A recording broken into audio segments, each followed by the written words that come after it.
Ladies and gentlemen, boys and girls, barbecuers of all ages. Guys, it's Sunday night. It's time for the Barbecue Chat Show. I am your host, Cowboy Kev. Our boy Mikey K, who's on his nice big adventure, will be joining us very shortly. We'll see how his first week of real travels have gone. Oh, here's Mikey. Let's get him in here. Let's bring Mikey in. Send request. So we'll get Mikey in here and we will see how his trip is going. Hey! Nice to see you too, motherfucker. What's up, buddy? Oh, shit. Not much. I'm learning how to use a tripod for the first time. Never used one before. First time, yeah. First time for everything. Yeah, trying to learn how to use a tripod. Nice. Linky, what's up? What's New up? England Egg Fest, what's going on, bud? New England Egg Fest, message us. We want to be a part of it.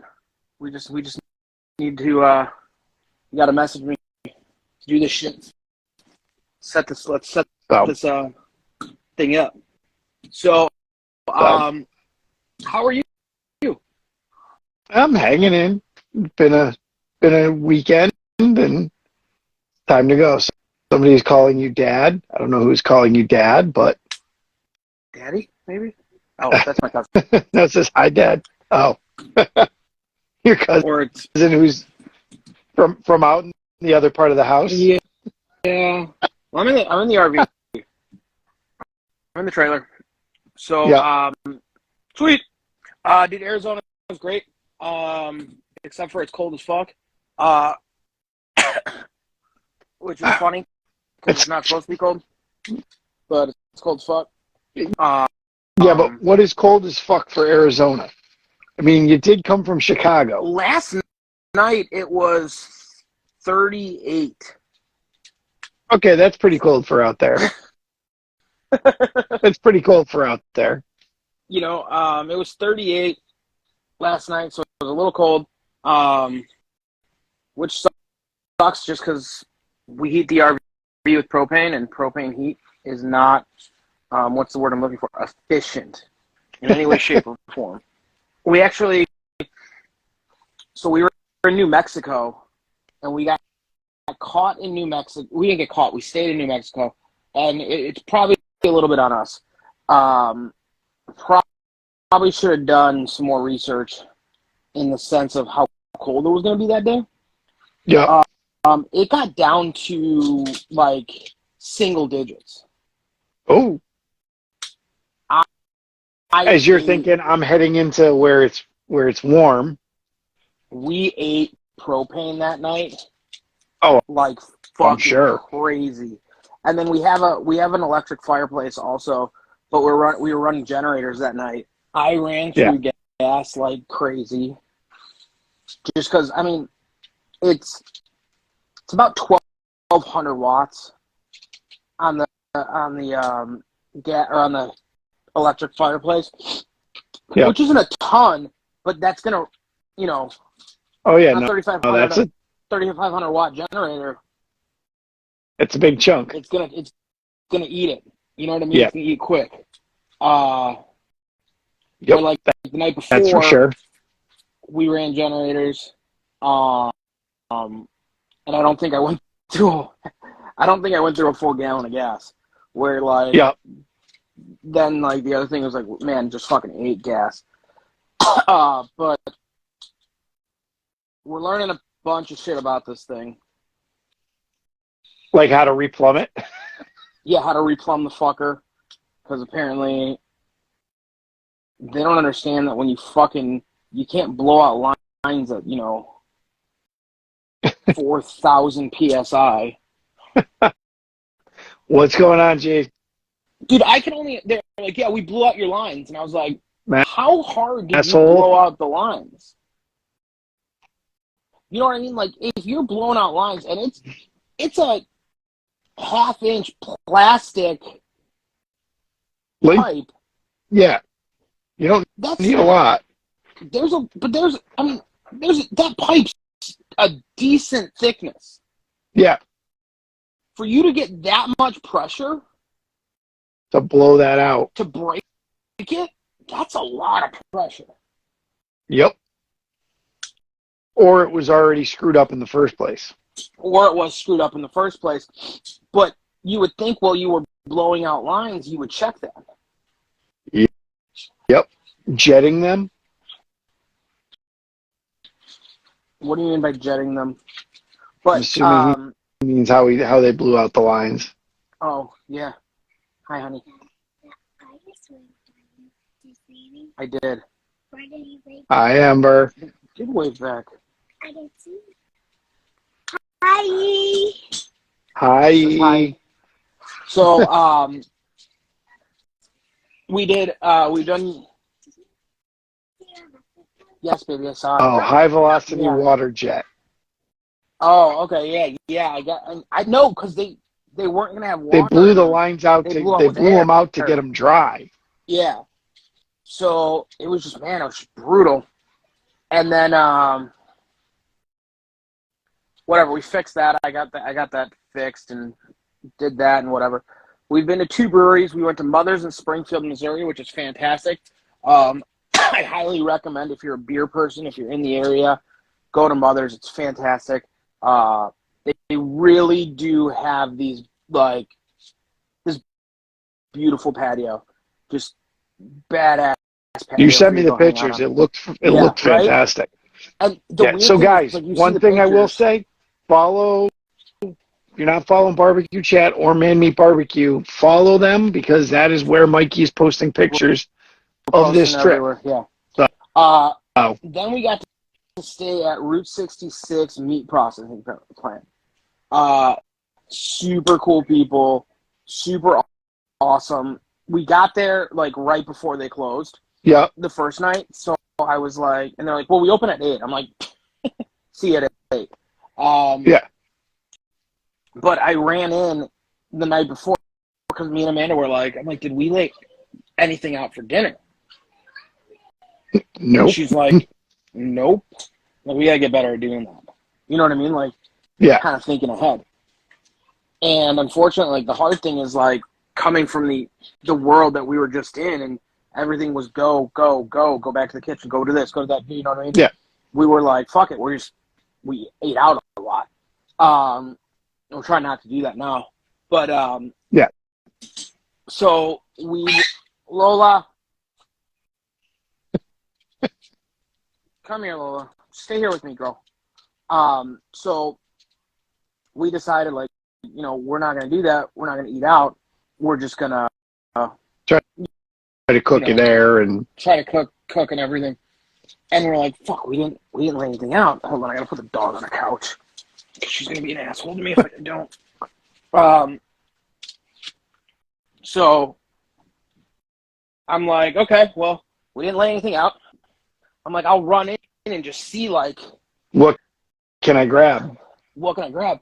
Problem is, like, it was they closed at, I want to say they closed at 5:30. Yeah, and I'm walking in at like 5:20. Yeah, I'm that asshole right now, right? But they knew, like, we were part of, like, we were staying there, so they were like, oh, it's okay, whatever, like. And for them, like, we're doing this thing called Harvest Host, which is like different businesses will put up their parking lots for you, and you can, like, stay there for free and stuff. And they ask that you, like,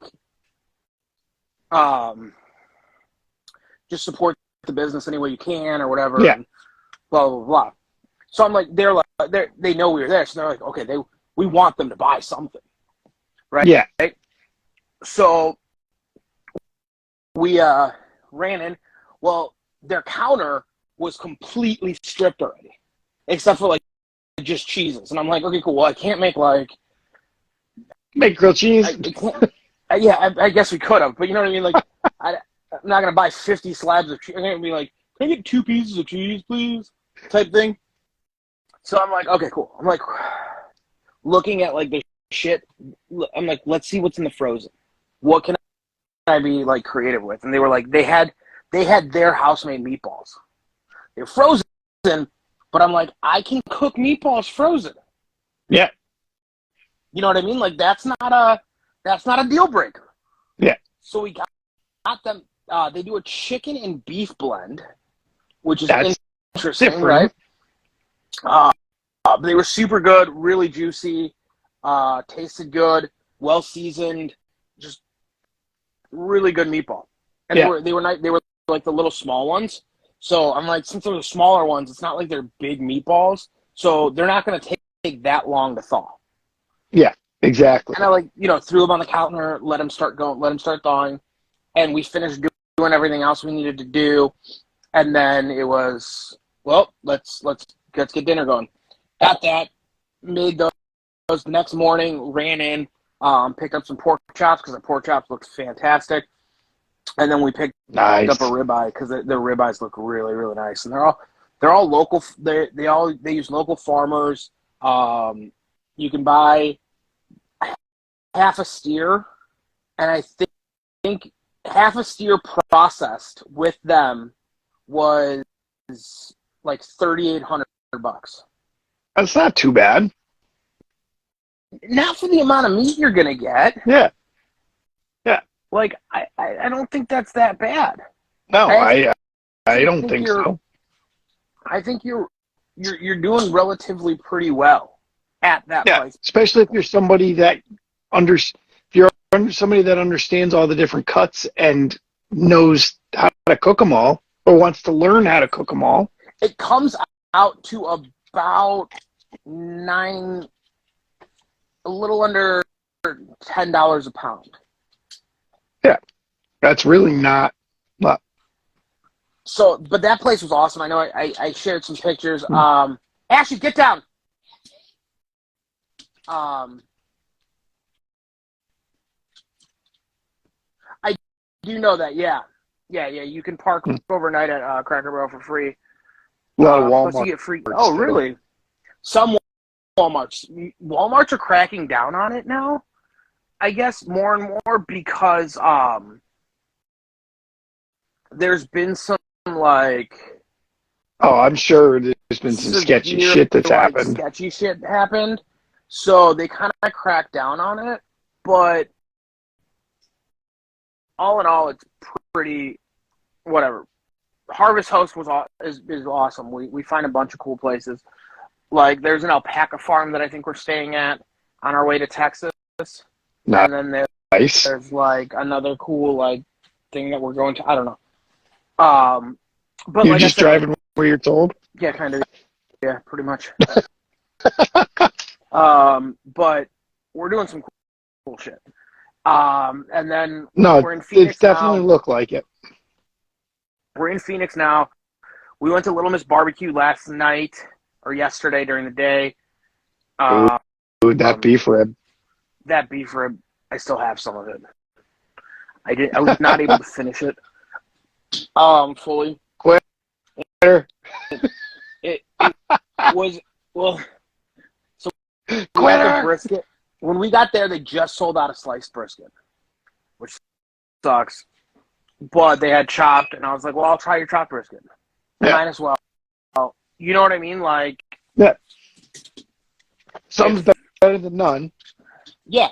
I'm at least trying brisket. Tried their brisket. Yeah. Got their turkey. Their turkey was awesome. Dude, that turkey looked fantastic. Amanda, like, when we were in line, she's like, do you want to do the beef or the pork ribs? And I was like, why don't we do the turkey? And she's like, not a fan of turkey. Like, most people aren't. Dude, those and I'm like, when we're in Texas, that. You got to get turkey. And she's like, okay. She's like, well, I'll do it in Texas. And I'm like, well, if you want, I'm like, just we're going to get turkey here. Am I going to Phil's place? I don't know. Maybe. We'll see. We'll see. We'll see. You got a little bit of time. Yeah. And I'm broke. No. Little Miss Barbecue killed my budget. No, your eyesight killed your budget. Yeah. So we ended up getting the beef rib, which kind of was the last impulse buy, and I think it was an impulse because they were like, we have one beef rib left.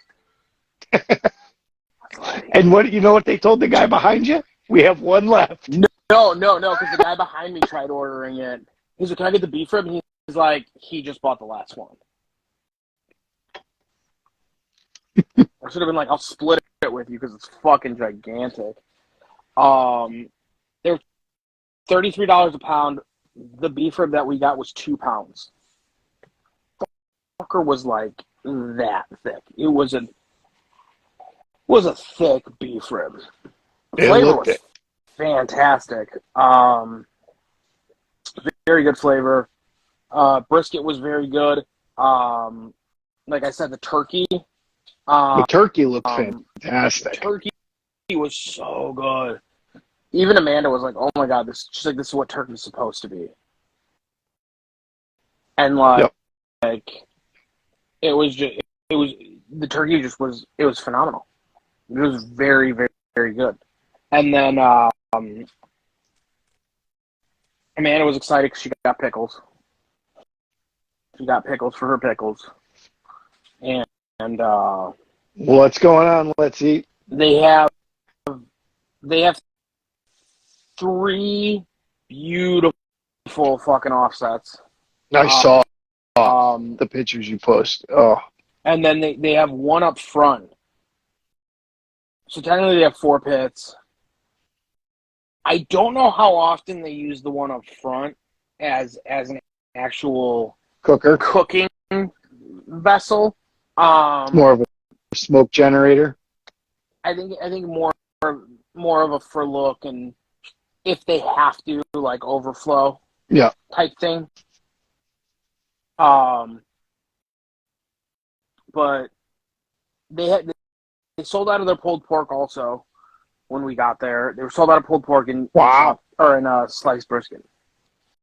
Sold out of pulled pork. But they do a lot of sandwiches. Oh, okay. And I think that's one of the big things is since they do so many sandwiches, they sold out of the pulled pork. And just one of those things you just don't. Pulled pork is about the only thing you run out of less than pulled pork is like pulled chicken. Yeah, it's kind of true. Yeah. Yeah. I mean it's yeah. How about chicken sides? You do any sides? Amanda got the beans. I'm not a big fan of beans. And then we got the grits. Ooh. They were good. Grits are hit or miss for me. I feel like they were weak on sides. Because their sides were like grits, beans, coleslaw, and hey babe, what was the other side? Potato salad. Sorry, couldn't remember it. No mac and cheese? No mac and cheese. Wow. That is surprising. Surprising, yes. That's a good way to put it. Not what I would have expected you to say. Very surprising. So, they had all that, and then I mean, like I said, the food was good. Oh, we also got their sausage. We got because so we're sitting and I was talking like, well, he's getting my beef rib and all that stuff. We're sitting and talking, and he's like, I was like, I run a barbecue place up in Chicago, blah blah blah, and he's like, you can get half a sausage then. You don't have a choice. Yeah. He's like, you'll get. He's like, yeah. So here you go. But man, the food was great. It really was. Awesome. It would have been a way more cost-effective if I didn't get the beef rib. I mean, the beef rib costs more than the rest of the food. The meal. Oh, yeah. Like, I bet. Yeah, brutal. Pretty brutal.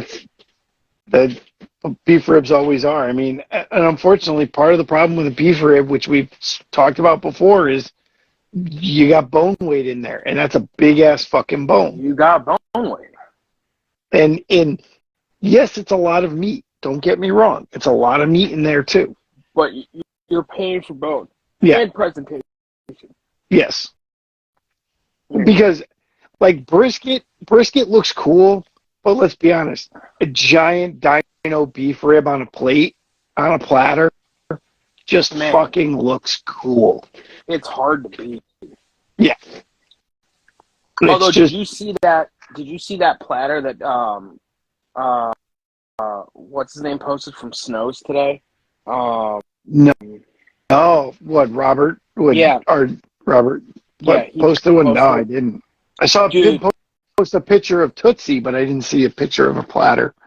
He posted a platter. I think it was today. I could be wrong. It could have been yesterday. I'll look. You know, so it had to been Instagram doesn't give you. Yeah. It doesn't give you. Well, it would have been yesterday because they're not open. They're only really open Saturday. So. Oh, that's right. But I didn't know if he posted the photo today or if he posted it yesterday, or how he did that, or how he was going to do it. This dumbass tried getting into those already. But so she's like, or he posted it, and I was like, oh my god, that picture. Dude, every picture he takes, though, that guy could make a freaking bowl of dog food look delicious. Good. You can take some sick photographs. But man, that photo, like the brisket just looked so good. And I want to try the pork steak that they make. That's supposed to be fucking delicious. Fucking flips and like plays around with. And the funny thing is when you're like, what temperature do you cook it to? She's like, I don't know. Just feels right. When it's done. And then they're like, what temperature is the pit? She's like, that. She fucking puts her hand on it. She's like, it's right. Yeah. Like, I'm like, I just want to be that badass. Like, what temperature is that? That. Yeah. Don't care. Yeah. Right. Get away from it's me. Right. Yeah. And that's the craziest thing, though, is everybody asks her stuff like that, and yet she's everything you always see is they're like, she's the nicest person. She will talk to anybody and everybody. Yeah. No, yeah, I don't disagree with it. I just think it's awesome. Like, I just think that the fact that you've gotten to this craft, you've reached a point in this craft that you literally can put your hand on it and say, it's too cold. It's too warm. That's right. Like, we're at the right temperature now. Yeah. Like, there's not many people that can reach that level. Oh, 100%. And but there's not also many people that even try to. Yeah. Well, and that's part of the problem is a lot of those people that did cook that way, unfortunately, are gone. Yes. And the newer people, and I'll put myself right into that category. We've been bashed in the head so many times about thermometers and temp control that we don't sit there and go, okay, it's 250, and okay. What is 250? That's what it feels like. Yes. Yeah. And we don't do it because we do have all kinds of thermometers and things that we rely on now. Mm-hmm. Yeah. I mean, realistically, that's what it breaks down to. Yeah. We don't do it's just like how many people don't know how to drive a stick shift because how many stick shift cars are out there? I haven't driven a stick shift car in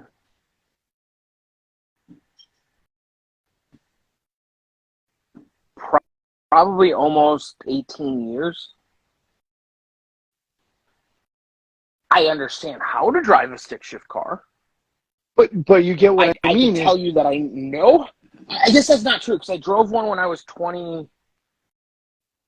The last time I drove one I was like, it wasn't even me. Like I drove it like home from a bar because my buddy got blackout drunk and he's like, somebody's driving my car, and he's like, I'm driving. I'm like, we're like, you're not driving. Yeah, like we're like, you can't drive. Like I was the responsible one. Like fuck. That's scary. Exactly. Thought. Well, he had just broken up with his girlfriend and like had to fill the hole with alcohol. Yeah, but he's not a drinker. Oh, so he really filled the hole. We're talking like I'm on my third beer and he's fucking hammered. And I'm like, how many beers have you had? He's like, I've been keeping up with you. I'm like, I've had 3. Three. Keeping up with who? Like, yeah. At that point, go sleep in the corner. Go sleep it off. Like, oh my god, he got so hammered that night. So like, I drove his WRX home, his Subaru. Like I drove that fucking thing home, which his was all souped up and shit. So Mikey's banging gears like he's in a rally cross. I wasn't. No, it wasn't horrible, but I was just like, since it was so souped up, like I was like definitely taking it easy. I was like, I don't want to fuck any of this shit up. So I drove. But do you get what I mean? Yeah. How many kids know how to when you don't have to, when there's none to learn on? How many pits are out there that don't have some kind of thermometer on them? Even if it's not accurate, hey, I cook at this temp and this is what works. I'm close to whatever. Yep. I'm gonna have to do a shoulder on the Minimax here in like a couple days, because so my cousin works for the news, and I guess I'm doing a cooking segment. Oh, that's cool. Yeah, it's gonna be awesome. I have to do it live. Better trust me on the air live.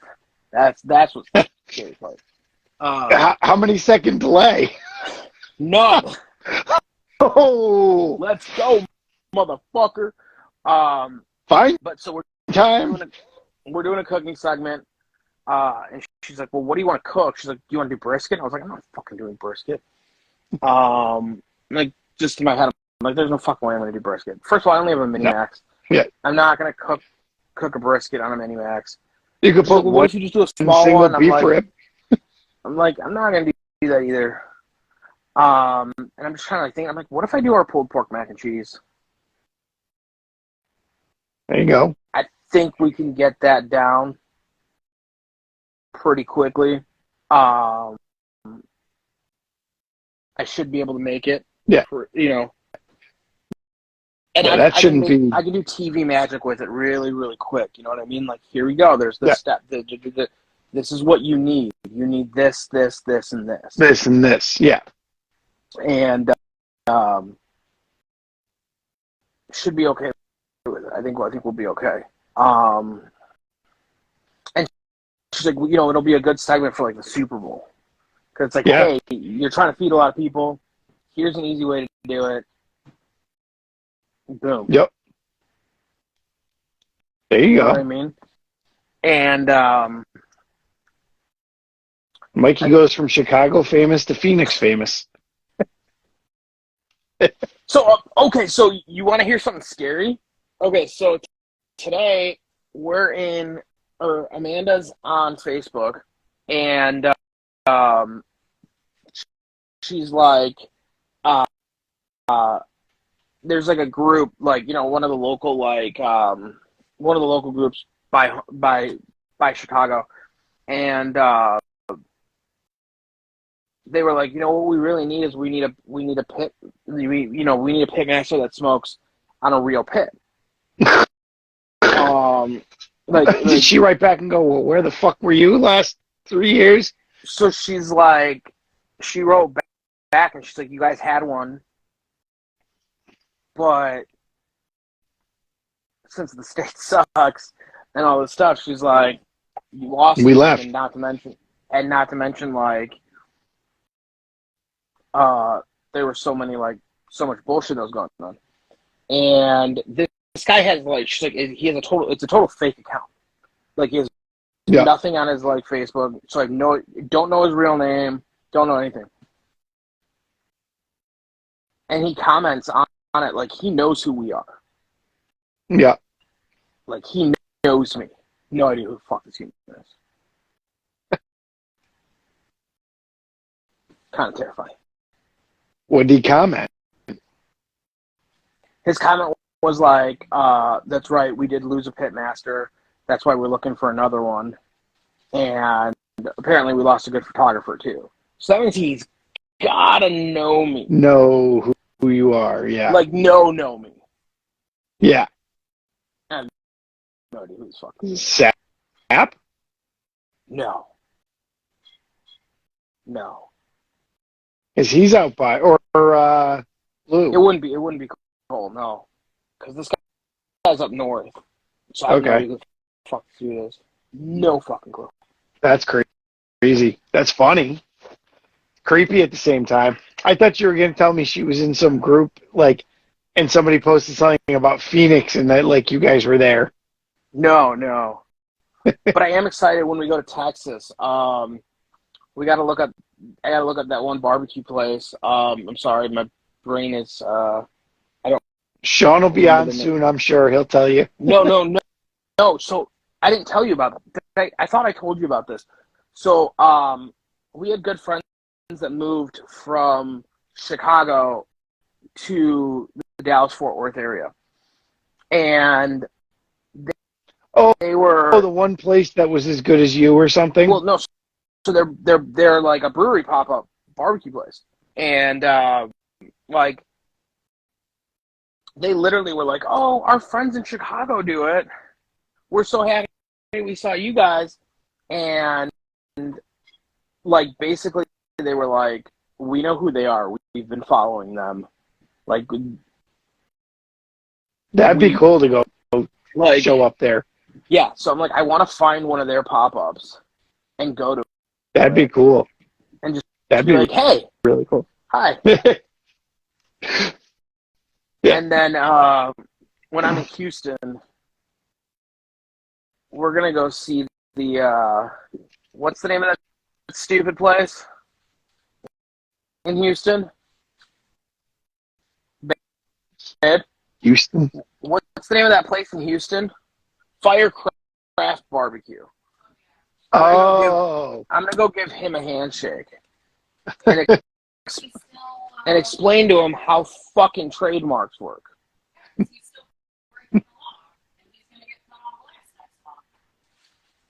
You know? And I'm gonna be like, hey, look at that. That logo looks pretty fucking familiar. What you got to do is you got to walk in and be like, hey, this is Fire and Smoke, isn't it? Well, your logo oh no, your logo's just like theirs. Yeah. And play completely dumb. Be like, what? Play 100% dumb. And the only problem be like, huh, I look like. So send Amanda in first. I bet you he knows what you look like. Send Ember in. Don't worry, I'll make sure to wear my Fire and Smoke shit head to toe. I just want to take a selfie with the employees there that are wearing the same shit. That are wearing the exact same logo. And say, like, hey, you agreed to not use this logo, but yeah. Here you are. How do we... Oh wait, he agreed to not, and he still is? Oh. Did I lose you?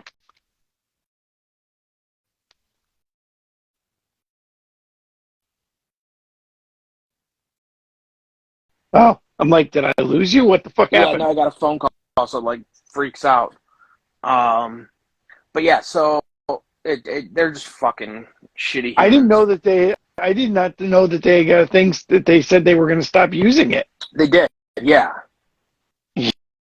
They were like, well, we're gonna change it. They ended up changing it to like the logo's damn near the same still, but it's enough different to where like now if we went to court, Yeah.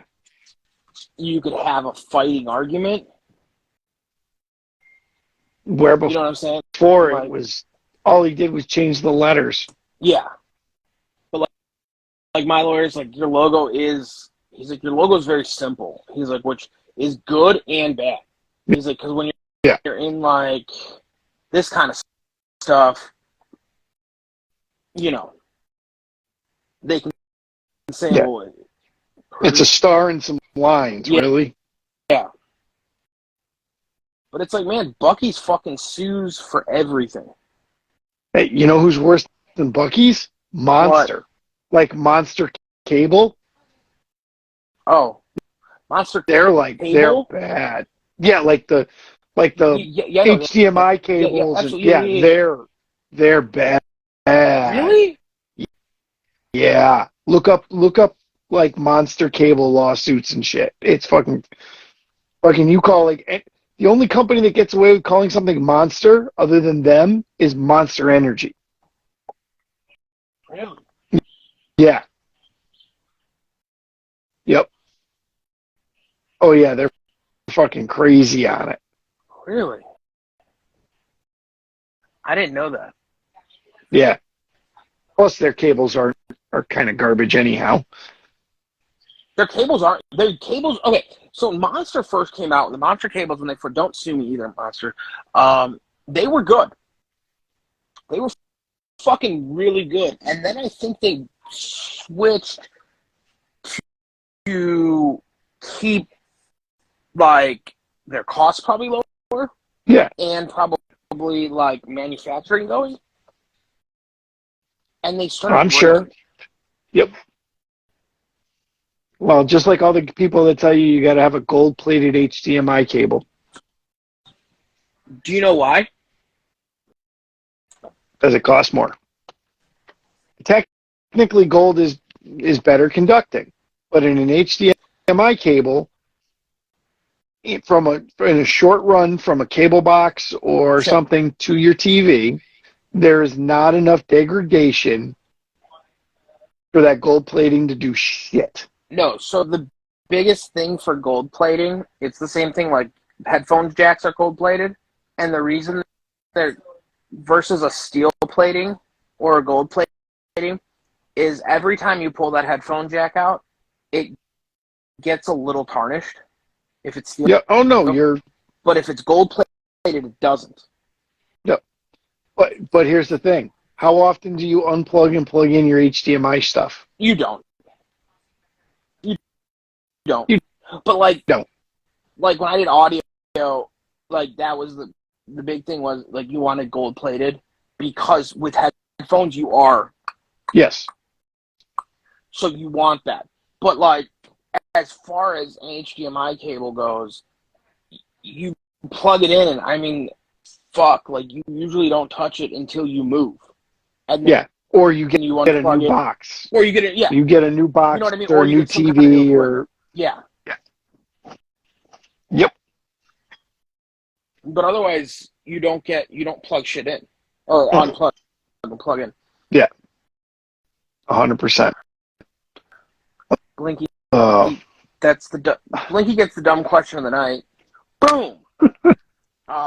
Congratulations, motherfucker. It was a graveyard smash. It was a graveyard smash. So I'm excited to do the cooking segment. I think it's gonna be a lot of fun. Like they did it. How was the egg tonight? The egg was good. The egg needs a new gasket. Badly. But it's my Mini Max, and that's my original gasket. I've never changed that gasket. Nice. I got that Mini Max in What? Yeah. Yeah. What? Ember running around like a crazy person. So When Ember did we get being the Ember. Minimax? Yeah. We got the Minimax in 14 or maybe 15. You had it as long as I've known you. I mean, I've had the Minimax for years. Yeah. You know what I mean? So, shit.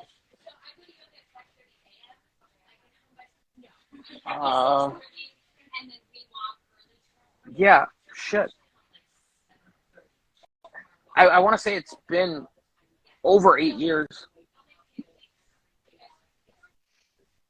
It's not bad. Shit. 8 years. It hasn't been used quite as much. I was gonna say, I'm You know what I mean? sure. It didn't get used as much as the XL because, Yeah. for obvious reasons, you know, you can't put as much shit on it. But it's been used. She's been used. Yeah. I mean, I'll say the majority of the Minimax stuff I see is usually people using it to sear or grill. Yes. I've smoked shoulders on it. I've smoked numerous shoulders on it. Yeah. I've also done a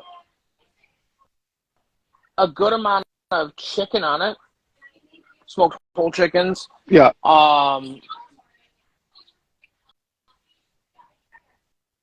Yeah, like Drano.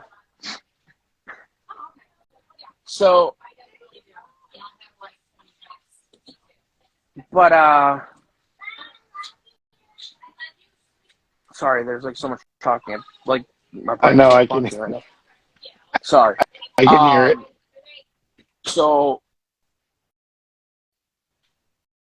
Yeah. Minimax. And that's awesome. I brought both of my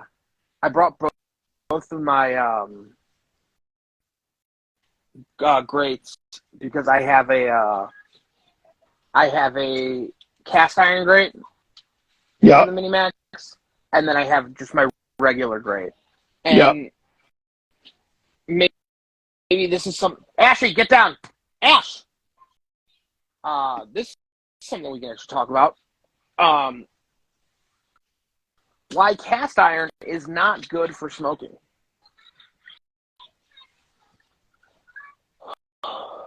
If you have a big green egg or a Kamado style cooker or whatever, so many guys will go and get the cast iron grates because they're awesome for searing, right? You let those fuckers warm up. It's golden, right, for searing. Yep. Horrible for smoking. Well, yeah, because they're going to hold too much heat. Hold too much heat, right? And then you're burning the bottom. And not to mention, like, they just, once they get to that temp, they radiate just too much. You actually, if you were going to use them for smoking, you need to, I'll say, cook at a lower temp to offset the difference. Yeah. Just like I had to learn on the egg, I had to cook differently in different temps because of how much radiant heat I get from the ceramic from the top. You get a lot. Yeah. And that definitely took some, and I'll say I'm still learning, still getting used to. Yeah. It's a little different, right? So, because of the way that the convection kind of goes through and radiates off of it. Yeah. Yeah. The once the ceramic gets hot, and that's why it's much easier to heat an egg up than it is to cool it down, because once that dome gets hot, and it's hard. It's hard. Yeah. You can get the into the temp of the cooker will come down, but there's still so much energy radiating out of that stone. Yeah. Yeah. That it's amazing. I did realize that my cast iron is a little cracked, which sucks. There's just a small little crack in it. But I mean, I've also had that thing for piece of cast iron that I've had for fucking. Yeah. I got it. That I'm with the sure, cast iron. and I'm sure it's not something you've taken, I'll call it the best of care of. I wouldn't say no. No, I wouldn't say that it was. It didn't have a. It hasn't had a full loving life. It's been abused. Shit, Just a little. Shit, I remember like throwing like it being fucking like 20 degrees outside. 10 degrees. And putting the fucking cast iron in. And just. The rest of it's already hot. No, like, yeah, like shit's already warm.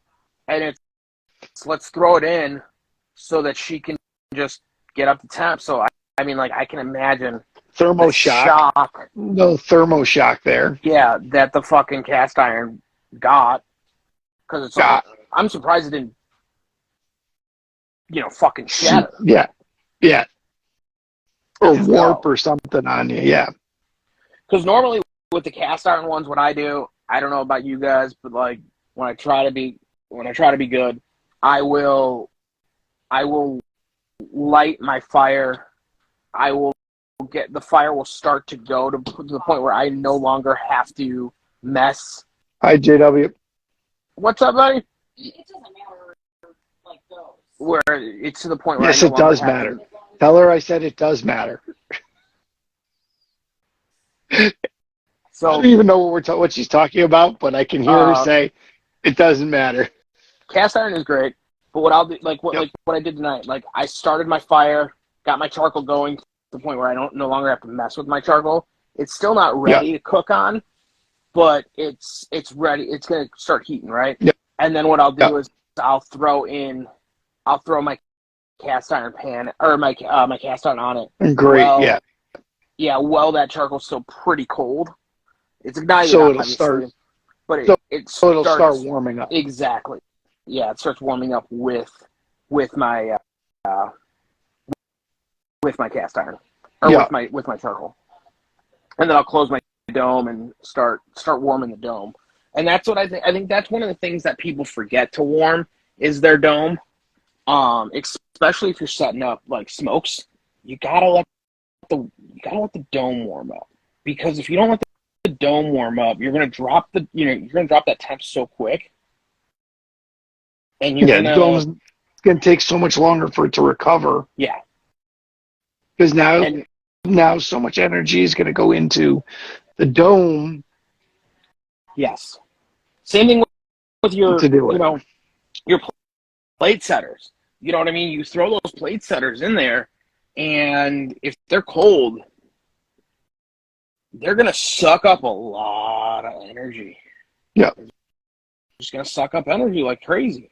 Yeah, well, what I've started doing is I take my whole expander out, the light it. Once I get it going a bit, then the whole plate setter goes in, or the whole expander with the plates in it drops in. I give it about 10 minutes of the top open with that in to get good oxygen, because putting that in is going to slow it down. So I keep the oxygen, then shut it, and give it time to build back up. So I've done a couple different egging 101 classes where like basically you teach like I teach like egging 101, we go over lighting the cooker, making sure that like what I do in my egging 101s is I go over how to light it the second, third, fourth, and fifth times, right? Because lighting a clean cooker is easy. Lighting a dirty cooker is a whole different game. And so many people don't clean out that cooker. It's like, well, they told me that I have to. I just had to move the ash around. Yes and no, but you got, if you have a ton of ash, it's gonna stop air. Yeah. Right. Yeah, you're gonna lose airflow. There's tons of airflow. So I'm like, okay, so this is what we got to do. So I would go over all that, and then I would go over like setting up for smoke, setting up for grill, setting up for high heat grilling versus like you're not making chicken at 700 degrees. You're not making chicken at, you know what I mean? Like you're not searing fucking chicken, or pork chops, or like you can sear a pork chop, but like I always think that seared pork chops are better at like 450 to 500 than they are at like 650 to 700. Where I'll do my steaks at 700. Yeah, you know what I mean. I think beef beef can take it better. Yeah, you know what I mean. It can do that heat. Yep, absolutely. So I like I said, it's very, you know, it's very like hit or miss on pork. I'm going that high, but like, so I'll set up all that stuff. Make sure that they understand what the cooker is doing, why it's doing what it's doing, how to set up, like I said, how to set up for a smoke versus the difference a sear versus a pizza versus a yeah. So like, okay, so it's this, it's that, it's whatever. And it worked. You know, I have a good time doing it. I had one class where the guy was like, "It takes me 45 minutes to set up my egg to sear." I was like, "What the fuck did you do?" Ew. And I'm like, "Well, how much did you?" And he's like, "I'm using like the big green egg starters." I'm like, "Do you use just like how much are you using?" Curiosity. He's like, "I used the whole pack," and I was like, "Holy shit." It's a big fucking match. Yeah. 45 minutes to get it to heat, and then the thing is fucking, then it goes to fucking nuclear temp. No, he's like, I can't ever get it clean. I'm like, is it clean? Yeah, it's clean. It's 100% clean. So what they were doing, you ready? Put it in, light it. So it's lit. Shut everything up. Shut everything up and just wait for it to come to temp.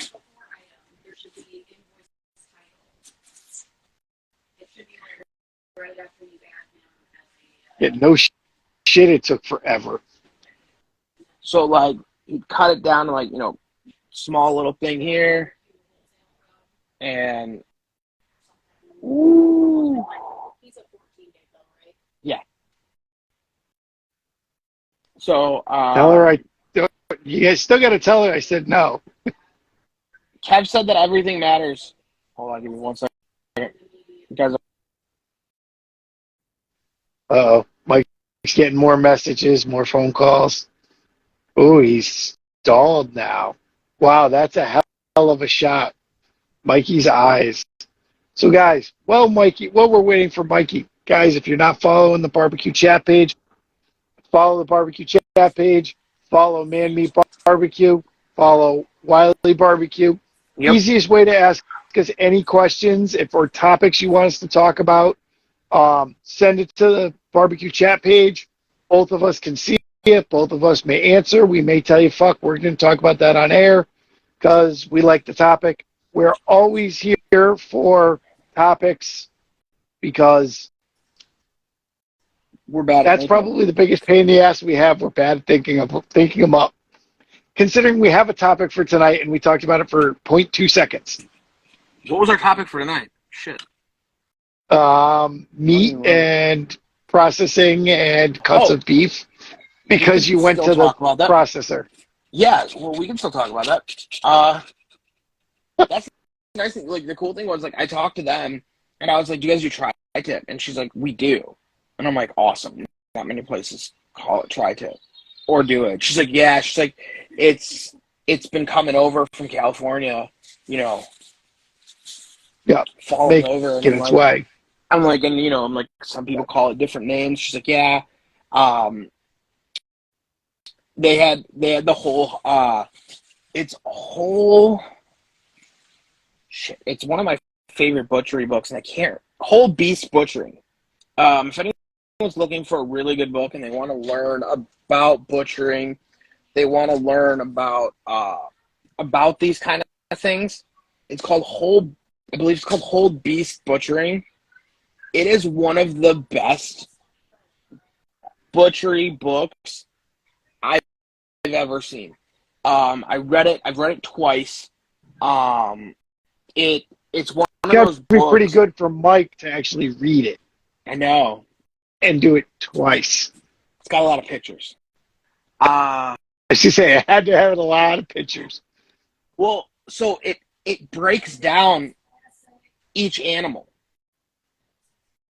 Yeah, like how you like the first, like here's the whole cow, here's quarter, Here's here's the front half, quarter, here's and then we're quarter. going to break down the front quarter. Then we're going to break down the hind quarter. And then we're going to break down the next level. The next, like, okay, we're going to break down just arm down. But, and it shows in detailed photos, like the knife goes here, this way, and it slides that way. And this is the flat iron steak. If you put your knife here and you slide this way and it moves this way, this is going to be your chuck. This is your I'm just trying to think of it just does everything. It's like, here's your New York strips. Here's your ribeyes. Here's your filet. We're going to break everything down. Here's your Chateaubriand. Here's your tenderloin. Here's a beef rib. Here's a neck bone. Here's a cheek. Yeah. Here's a. And then it breaks down the pig. It breaks down I believe it breaks down chickens. It breaks down turkeys. Fuck, I don't have it with me because it might break down lamb. Lamb would be the next one I would think they would show. It's either lamb or fish. I mean, what else? I don't know. I would think any fish. I wouldn't expect them to do, because I would expect a seafood shop to do that, not a butcher shop. So man, they break everything. This book is fantastic. I think it's like, I want to say it's $30 or $40 ish, around that realm. In that range. You might be able to get it for cheaper on Amazon. I don't know, but they had that book, and I'm like, this is a fantastic book. And she's like, yeah. She's like, it's kind of funny. She's like, every once in a while, she's like, somebody will call for something, and you got to look use that book, because we'll look up what, like, it'll tell you, like, does it give you like the multiple names for stuff? Yeah. That's cool, because like, okay, is it a coulette? Is it picanha? Like, that's one of the ones that like. But, exactly. What am I calling this? The hard thing is, like, it does that, but like I said, like one of the butcher shops that I used to work with all the time is they used to call the tri-tip a ranch roast. Ranch roast, yeah, I remember you telling me that. That's, I mean, I'm sure that's not a real thing. Yeah. Nobody else calls it that. And I mean, it was just pure marketing on his point. It's not like it was wrong. I had to do something. It was like, dude, nobody will fucking touch these, but if I call them ranch roasts, they fucking fly out the fucking window. You know what I mean? Like, they go. Yep. So it's like, okay, fucking call it that. Who gives a shit? Yeah. But do what you got to do. Yeah. Call it what you got to call it. So yeah. Oh.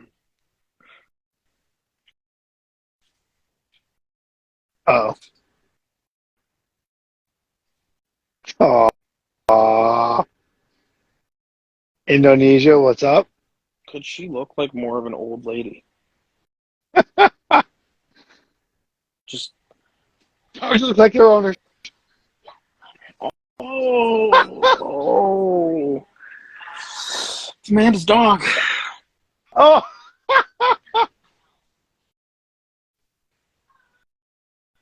So, but yeah. Oh, that's right. The asshole's yours. So, Denver, New York or Las Vegas Strip. Yeah, I mean that's it, dude. It goes. It does the whole animal. I need a beer. It, Keep going. it'll break down the whole animal completely. It's a really, really good book. Like I said, I believe it's called Whole Beast Butchery. It's fantastic. It's really, really a good book. I don't know if it calls the Denver because the book's been around for a little bit, and I know that was kind of a.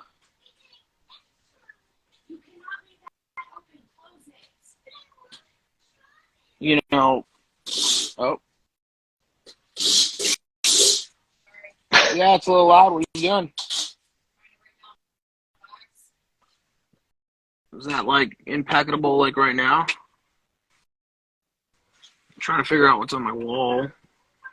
I don't know why. So, Ember, stop yelling.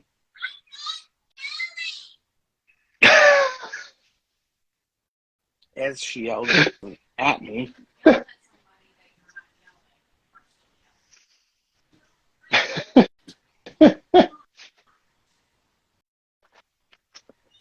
Can't do it. Can't do it. She's only 5. Anyone want another child? She's for sale. She's for sale. That book. But yeah. Trying to figure out what the fuck's on my wall.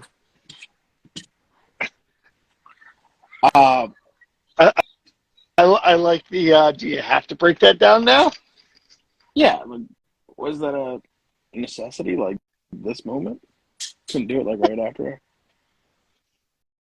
Yeah. Not like we don't do this every Sunday. Yeah, seriously.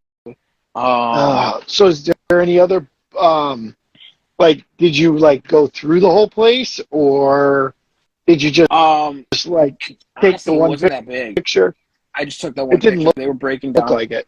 Yeah, they had half a, like I said, they had half a steer that they were breaking down. So they were just crazy busy going through. And that place actually, they said that they're starting to do buffalo. Oh, And that's cool. I think they said they were going to start doing lamb, but they were trying to get like they were like we're going to start doing lamb. We're in the middle of like starting everything because obviously like having a good supplier, making sure that the product that they're getting is the quality is good. Yeah, exactly. And literally like when we went in the morning, we walked in and 5 minutes later the state inspector walked in. So I'm sure, like, maybe if he hadn't walked in, we could have gotten, like, a little bit more of a tour. Yeah, but since he was there, I think they were like, can't really let anybody else back. You know what I mean? Like, yeah, totally understandable. But, you know, she's had a rough day. So give her a night-night gummy and put her to bed. I think Amanda takes more photographs of this dog than she has of me ever. And I mean, like, in one day. She takes more photographs of the dog in one day than she has taken of me ever. in the almost 10 years we've been together. Yeah, in the time we've been together.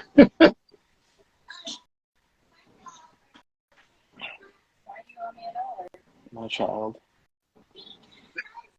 We tried a New York pizza or a New York bagel place today. It wasn't very good New York bagels. Oh, what are you doing? Okay, you gotta, Mama, can you come help, please? Easy. Uh-oh. Can't fit in there. No, we're not throwing them away. We can wash them. Uh-oh. My child is... Oh my god, dude, you're like... If you do that one more time, I'm going to give it to you again. Do it. She's only 5. Just remember, It gets worse. 6 months. Gets worse. 6 months, the entire day, every day. Fuck my life. You wanted that. I tried leaving her at home. Amanda wouldn't let me.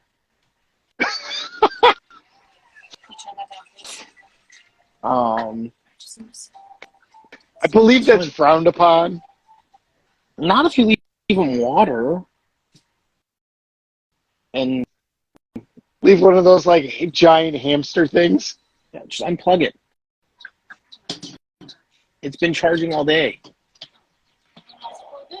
I don't know.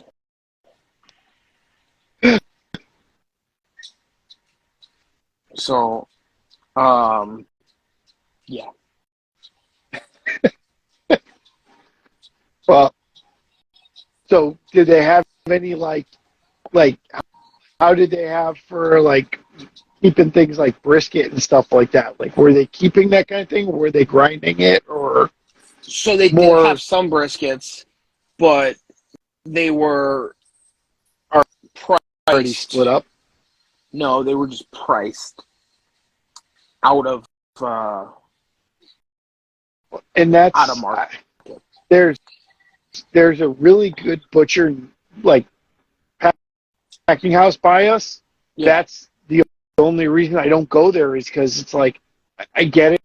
I want to support, but when it's that much more expensive for They were They were over $8 a pound for a brisket. Yeah. Yeah. God, Like I think want to that's gonna be support 15. A good brisket's going to be 15 pounds. Yep. Right? Yep.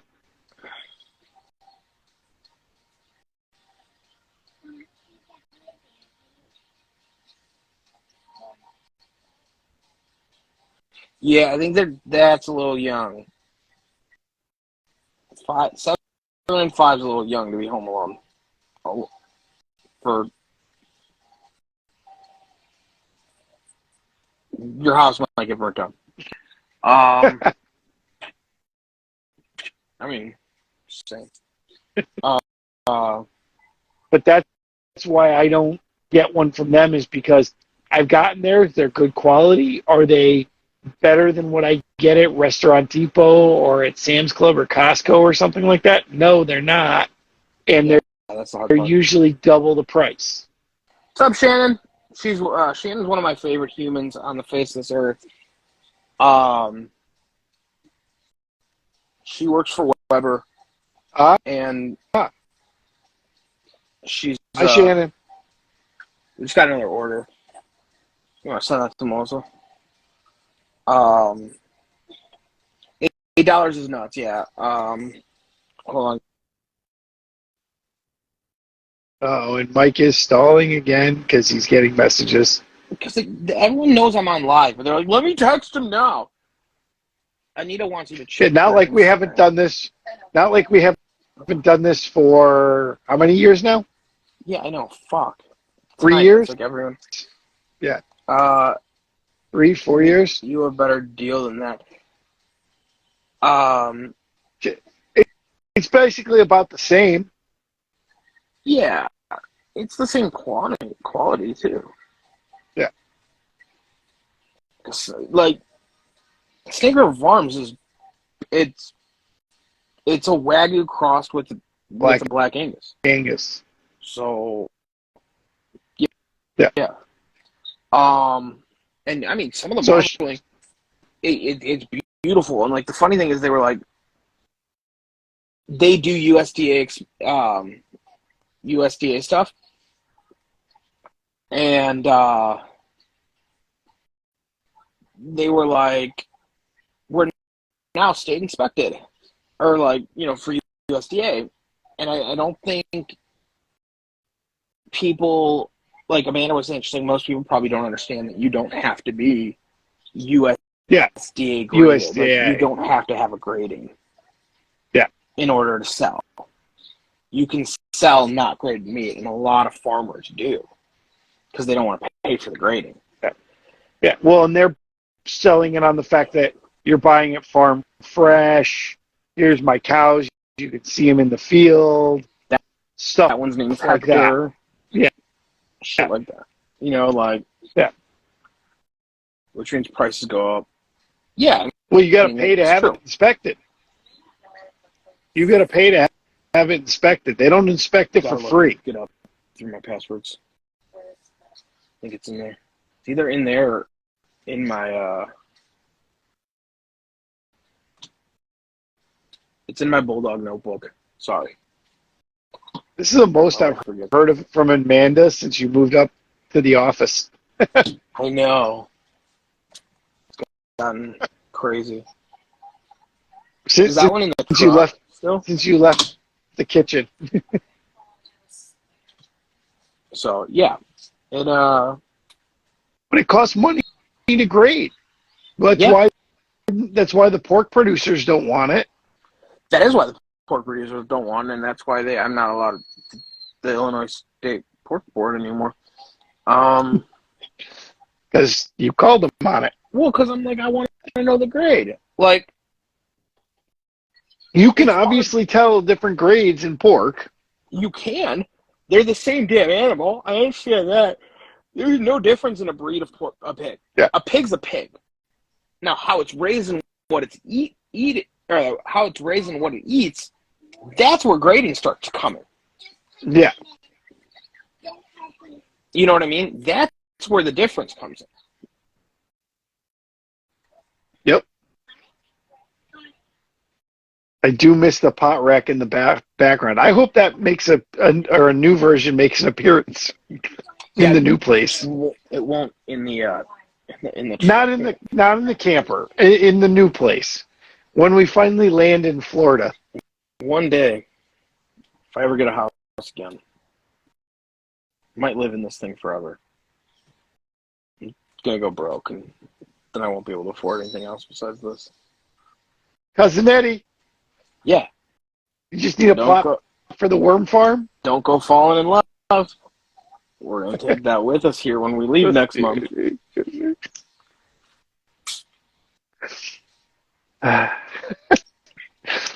Best you just let him finish his business. Yep. It's not too much to ask. I'd like you to buy yourself something, too. Something real nice.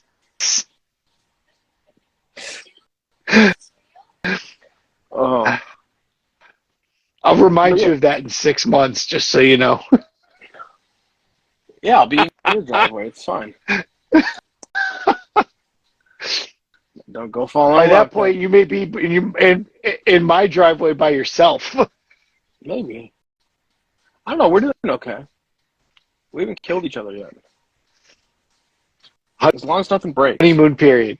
Honeymoon period. Honeymoon period. As long as nothing breaks. Like, it's funny, like, we've literally been, like, putting out fires with everything. Because, like, okay, this doesn't work how we thought. Yep. Kind of. Yeah. Oh, we can't use this way. Well, so the nice thing is, like, right now, we're at my cousin's. We're hooked up to their power. We're hooked up to their water. The only thing we're not hooked up to is, like, gas. So I still run propane. Yep. Which sucks because propane's fucking expensive. Although I think I want to switch to 30-gallon tanks versus my 20s. Well, you get a better burn pressure because you'll have some more surface area for... One? Yeah.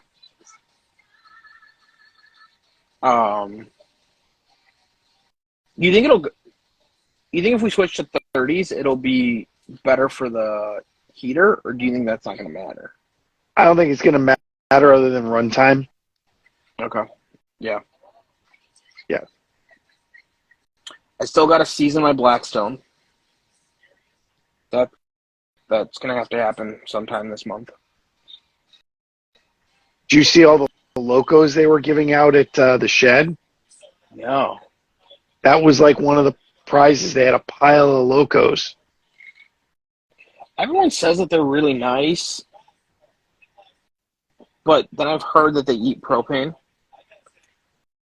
I know that the fucking Blackstones, they do and they don't eat propane, right? Yeah.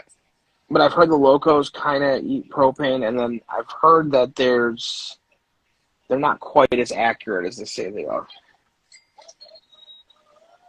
But I mean, that I could kind of... I could get that. Yeah.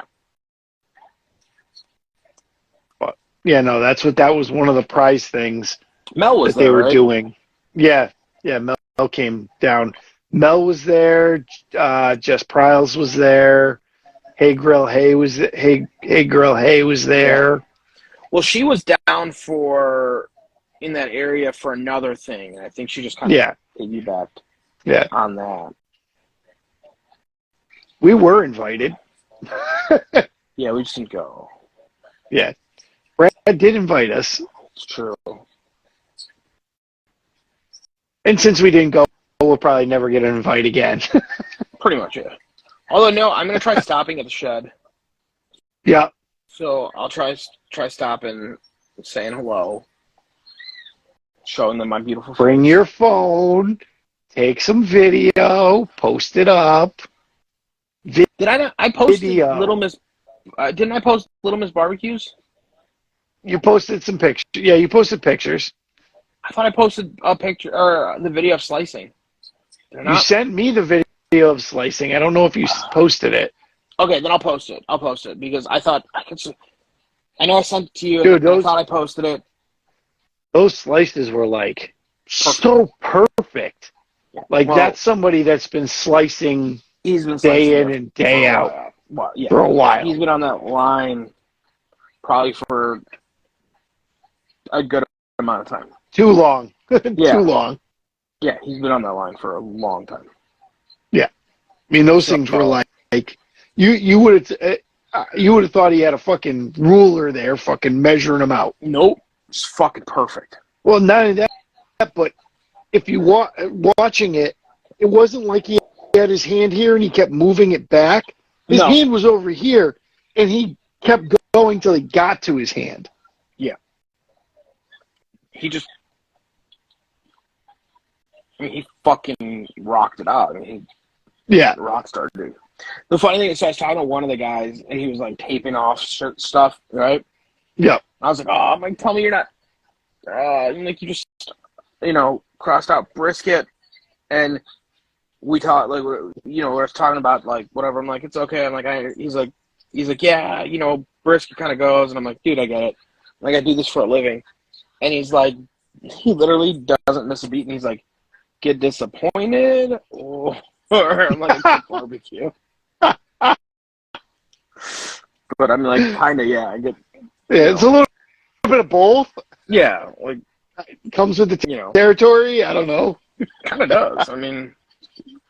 But shit, it's so funny how many people would like even show up like almost before the end of service and they're like, what do you mean you have brisket left? Why didn't you cook more?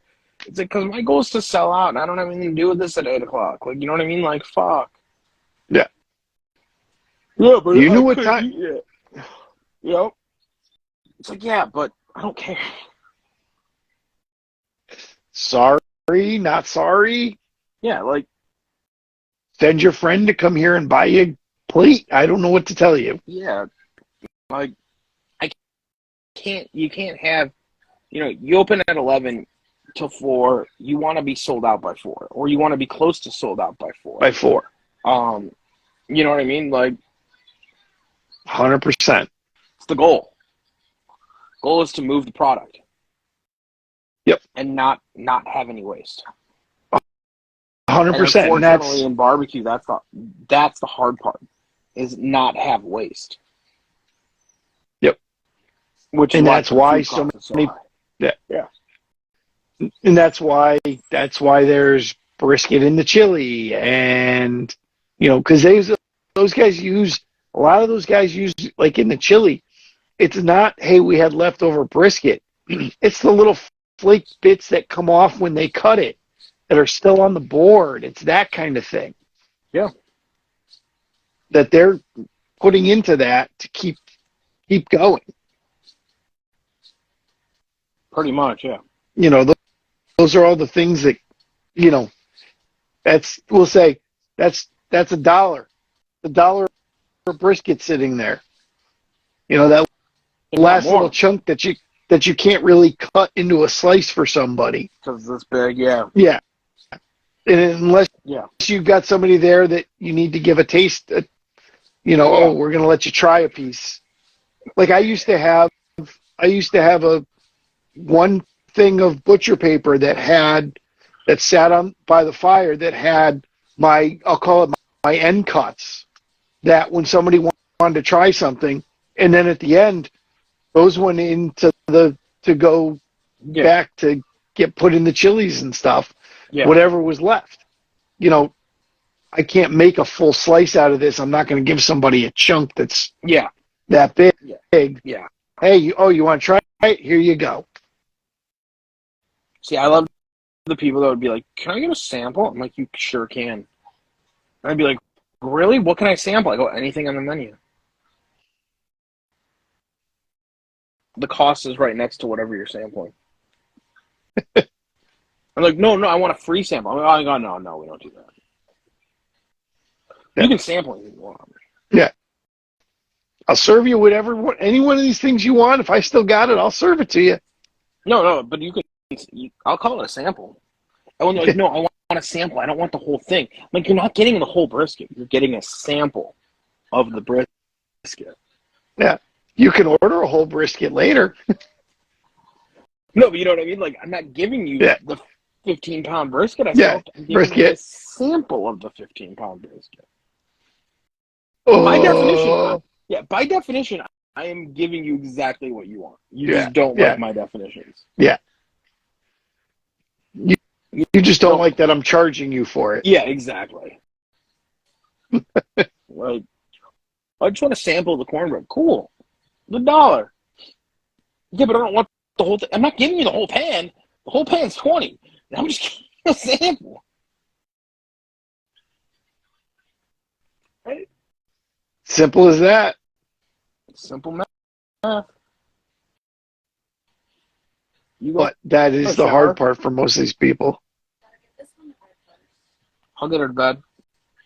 What do you mean no? Time for bed, homie. Yes. Ember, go to bed. You're just yelling into my Maddie and Quinn.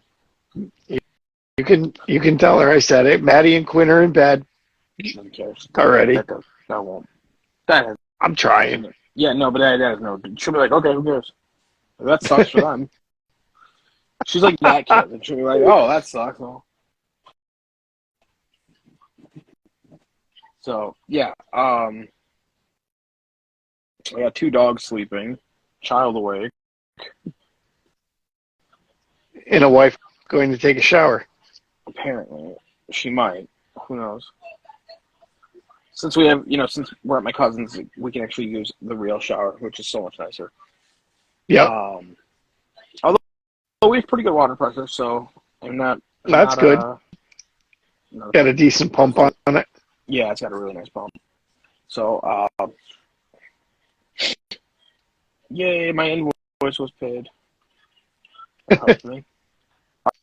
So we're trying to figure. We're also talking to that Route 66 meet about them carrying us. Nice. Might as well. Yep. High-end butcher shop. It's your kind of place. I know. I like the high-end butcher shops, dude. We do well. Yep. We do better in those than we do hardware stores. Yeah, you know what I mean. I think it's because a lot of people gravitate towards the meat churches. They gravitate towards the Cosmo Qs because they're so big. The bottle by themselves are big.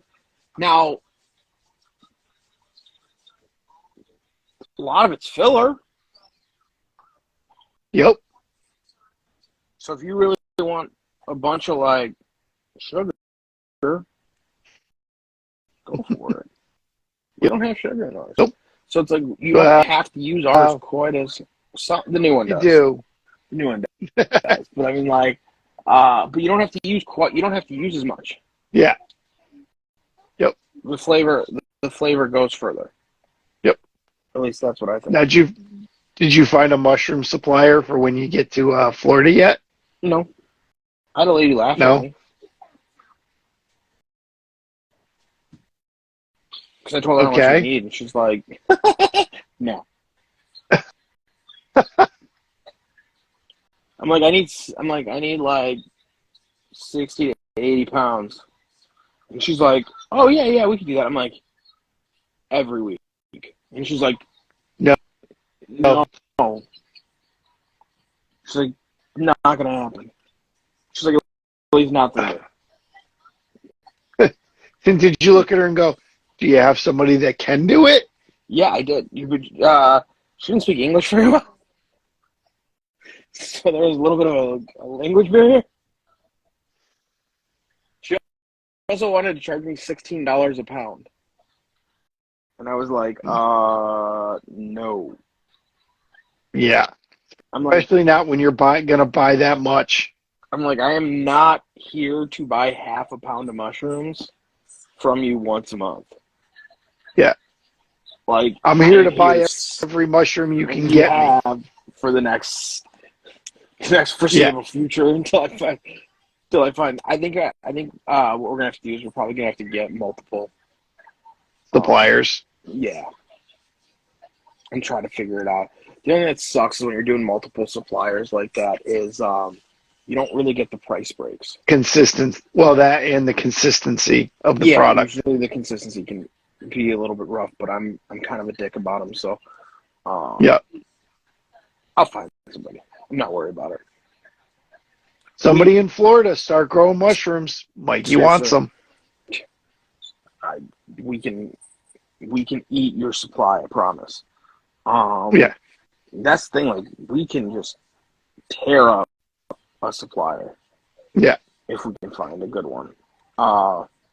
That is part of the problem is how many people need that many. In all reality, how many people are looking for that many mushrooms a week? Unless you're like some kind of weird vegan restaurant that cooks everything on a mushroom. Yeah, I mean, yeah. But still, 60 pounds is a lot. Yeah. Because mushrooms weigh nothing. Yeah. Like, I know how much 60 pounds is. Yeah. And, like, it's a lot of fucking mushrooms. Oh, I can imagine. Well, so we can get, if I do the gravity feed. If you live in Florida, there might be, because Mike might buy them all. No, he lives in Canada. Oh.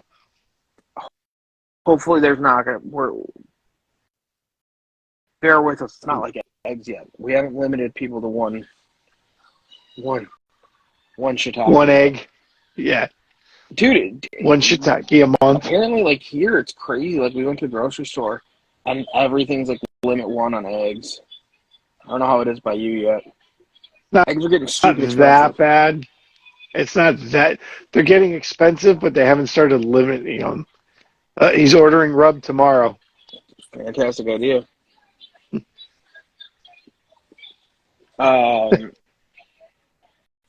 It's definitely, like, it's insane, like, what's going on. But yep, we'll find a shiitake supplier. I'm not worried about that. Like I said, I would love to get the line to a co-packer, but there's really only 2 co-packers that I trust to do it. One of which already told me no. And I understand why. He told me no, not because he can't do it. He told me no because he's like, you're not going to want to pay me to do it. Makes sense. He's like, I'm not even going to insult you with giving you the number that I want per bottle. And I'm like, I trust you. Yep. Okay, it's a friend of mine. Yeah. And then... Who, Trace? No. It's who actually co-packs for Trace. Or, that's what I meant. That's what I figured. Yeah. It's who co-packs for Trace. Because Trace is co-packed. Yeah, I figured with how much he was starting to do. Yeah, he's co-packed. And then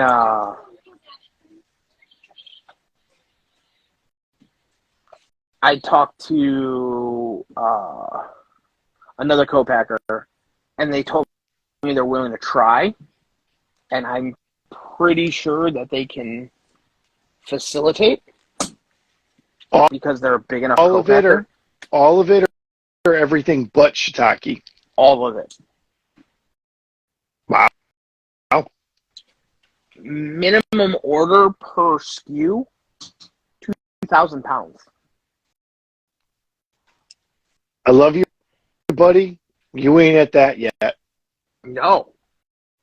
I wish you were, and I would love to. I would love you to be. Love to be there, but no. I would love. Yeah. It would be fantastic, but no. I know that I can't. I can't move that much weight. I would love you to. You got to think, even if it was a dollar a pound, that's 10 grand.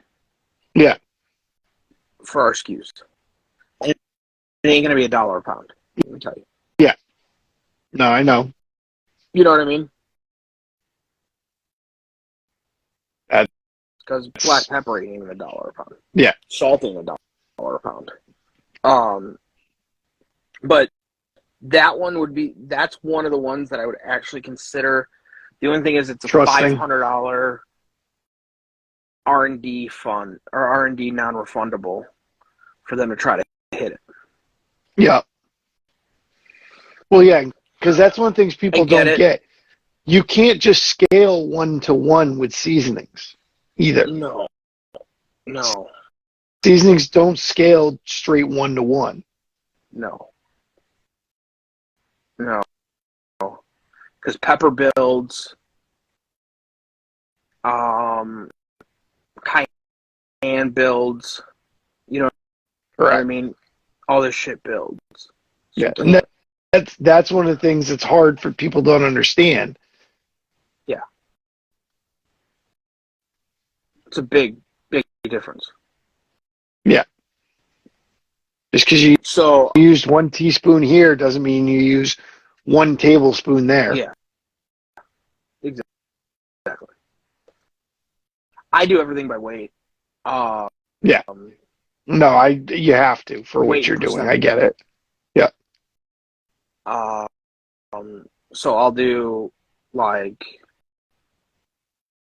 it's X amount of weight per this, which makes it 33% black pepper or whatever.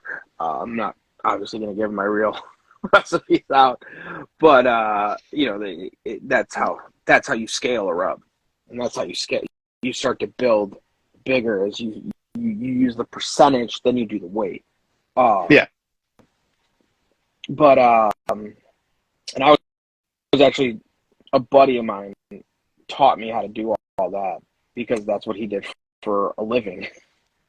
Not with seasonings, but with other products that were similar. Not those. Yeah, no. But he did different hair care products and different products of that nature where Yeah. it would be, okay, this cream has X amount of whatever in it. Well, you don't get to put. You're not saying like, okay, well, if I get 10 pounds in a batch and it does 2 pounds of this, if I make 100 pounds, it's 20. It's like, Yeah. kind of yes and no, but it's a little different because everything can build Yeah. and get potent. But so I mean, the lines, like I said, I would love to get it to a co-packer that would take care of it like I do. Yeah. And that's the other thing. It costs money for somebody to give that much of a shit. Yeah. Oh, absolutely, yeah. So I mean, really, it's. I think we're keeping it in house, obviously, for the next foreseeable future. Future. We have a lot of back stock right now, On so purpose. that we'll make it through. Yeah, so we can make it through the 6 months. We worked our asses off to get that. And man, oh, I was gonna say, like, I figured out that we can get in the mixing in the gravity. I can get, I think 78 pounds of mushrooms in it on one run. That's not bad. The only problem is my dehydrator doesn't carry that Much. and I have a big fucking dehydrator.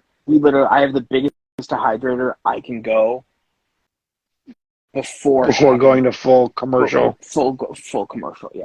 Yeah. And the problem is that jump Oh, I'm sure it's huge. is not. I'm sure like, that's a big. But the problem is, it's not like it's a jump where it's like, okay, this one's $3.99 and that one's $500 or $600. It's like this one's $3.99, that one's $2,000. Yeah. Fuck. Yeah. Yes, it's going to have more capacity, but it probably doesn't even have that much more capacity either. It doesn't, because that's the small fucker. Yeah, because it's considered commercial. Huh? Now the fan probably works on it a little bit better. That you know what I mean. Like you get certain things. Maybe in the dehydrating time, instead of it going for 20 hours, it's going to take 17. Which I understand. Yeah. Time is money. I get that, but the dehydrator is so like hands off. Yeah, it's just that I almost you're putting it in there and you're walking away. Yeah, and you're gonna come back and go, oh, it's done. Okay. Yeah, you know what I mean. Like I'm not hands on with it. Yeah, and that's. Yeah, it's not something you're babysitting. Yeah. It's not like the smoker where you gotta I gotta throw wood into it. I gotta do this. I gotta do that. Like, put it in. I'll see you in a while. Oh, it needs a chunk of wood. Yeah, I can go to sleep, and the fucking dehydrator turns off when it needs to, and then and it's not like you can over dehydrate a mushroom. Yeah.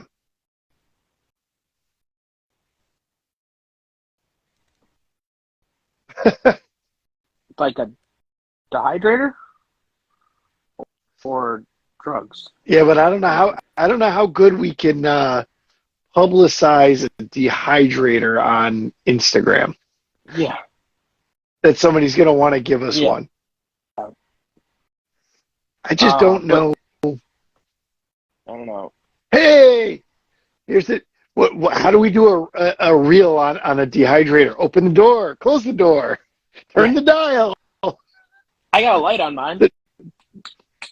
Turn with some music behind it, like click, click, click, click. I got a blue light on mine. I don't know. Mine turns blue. Open the door. All of a sudden, transition. Boom! There's the mushrooms in it. Close the door. And they're done. It takes fucking 4 hours or fucking 20 hours to do this reel. But I mean, they work. They work really, like, mine works really well. obviously, like, if we were to scale up, like, if I needed to scale up, I'd probably just buy the exact same dehydrator again. Just And have run two of like them. 2 or 3 of those exact same small dehydrators. And when I say small, I mean this thing it's a cabinet that's like probably 3.5 feet tall. Yeah. Well, what's it hold? 40 pounds, 50 pounds? About 40. A little over, yeah, like 40. So it's still no joke. It's not like it's a fucking it's little still joke. it's still hitting. Yeah. Yep. You know what I mean? It's hitting. But like I said to Amanda, I think we might in Florida expand to take on other people's rubs. Start co-packing yourself. Yeah, and start co-packing for somebody that wants to do small batch seasonings. Talk to like, you know, oh, does your butcher shop want to do small batch seasonings? Let us do them. Does your, you know, whatever, and then the buying power becomes different. Then it's no longer I'm buying 2,000 bottles at a time. I'm buying 10,000 bottles at a time. I'm not. You're not buying 100 pounds of pepper. You're buying 400 pounds of pepper. Exactly. Yeah. And we're still moving it. Like, I still want to be buying the stuff that we're moving within 2 to 3 months. Yeah. Keep it fresh. To keep it super fresh, exactly. Yeah. Which does unfortunately jump the price a little bit. You know, it does. It does. It has to. You're not keeping the inventory. You're not buying the bulk inventory when you can, in a sense. You know exactly. I mean? You can't. It's not like you can shove it in a freezer and wait. Yeah. For when when you're ready for it. Yeah. Exactly. It doesn't work that way. So we're gonna look into expanding that side of the business there, and see what it can do. I mean, it worked very, very well with like, I have a friend that kind of does that on a different line. He does hot sauces. He does our hot sauces. And that's kind of what they do. They have their own hot sauce brand, obviously, but then they co-pack for a lot of fucking people. Yeah. And he's co-packed for some pretty big fucking people. Yeah. But you know what I mean? Like, but it's as much to keep his line afloat, because it pays for the machines, it pays for it all breaks down through. It pays for the employee. It pays for the employee. It also pays for, like, it's just like people that buy a duplex and live in one half and rent out the other, and the other half's rent pays the mortgage. Yeah. Pretty much, yeah. I mean, like, you know, that's kind of like, you know, whatever. That's kind of what we're looking at. And having something along those lines where it's like, here's this, and this. Mm-hmm. Cool. Let's do it. Yeah. If we were gonna do it here, and we just never got around to it. It was never. It got put, like, it got brought up, and then it got pushed down to the back burners, and then it kind of got brought up, and then it got pushed back down. But at the same time, you were doing so much cooking already. Yeah. Where when you get to Florida, I don't want to say you're starting from scratch, but in a way, you are. You have no breweries that you're in, no nothing. Yeah. So it might be a good way to go. Yeah. Because you have that chance to start. Yeah. We'll see. Like I said, we'll see. But I think it's going to be. I think there's a lot of.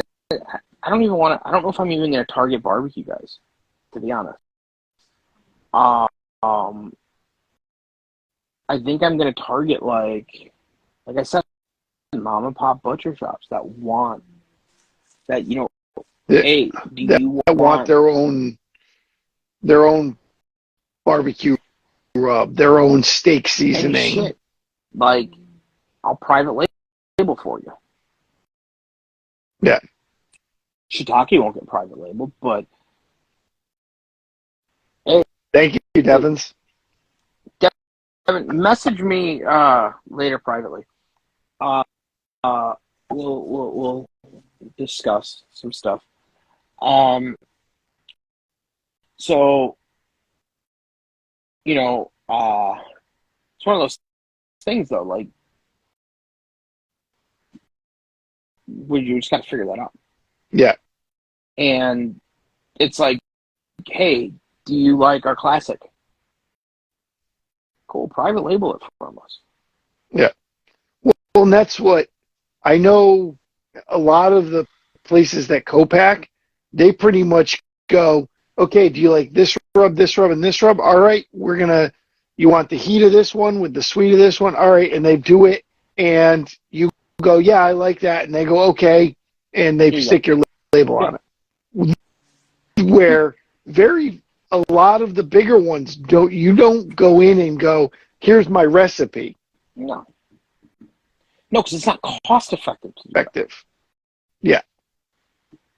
But that's part of the problem, I'll call it, with the barbecue seasoning industry as a whole, is that's why they all, three-quarters of them, they're all, we'll say, The same. The same. We'll say, this one's a little hotter, this one's a little sweeter, this one's got a little more growth. But for the most part, your base barbecue rub, it's the main same ingredients, it's just ratios. Yeah. It really is. I mean, that's where the shiitake that's why I always talk about shiitake. It's different. Yeah. There's not a lot of different ones out there. Yeah. They're very much all iterations, and not to pick on Windy City. I like Windy City. It's still an iteration. Oh, of course it is. Of the common barbecue, I'll call it barbecue flavors. Yeah. Where the shiitake is very much, that's a whole nother category. It's a very different seasoning altogether. Yes. It's the earthy and umami, earthy flavor that you get from that mushroom. And when we smoke that mushroom, it pulls in so much. It's a sponge. You know what I mean? Yeah. Like, let's be honest. A mushroom's a sponge. It's like chicken. You know what I mean? It tastes like whatever the fuck you want it to taste like. You do it, yeah. Hate to break it to you. Mushroom tastes pretty much whatever the fuck you want it to taste like. And that's why chefs use mushrooms so much. Because absolutely you can put in a flavor in a sponge, basically, and it's moist and it pops into it just works so well. Yeah.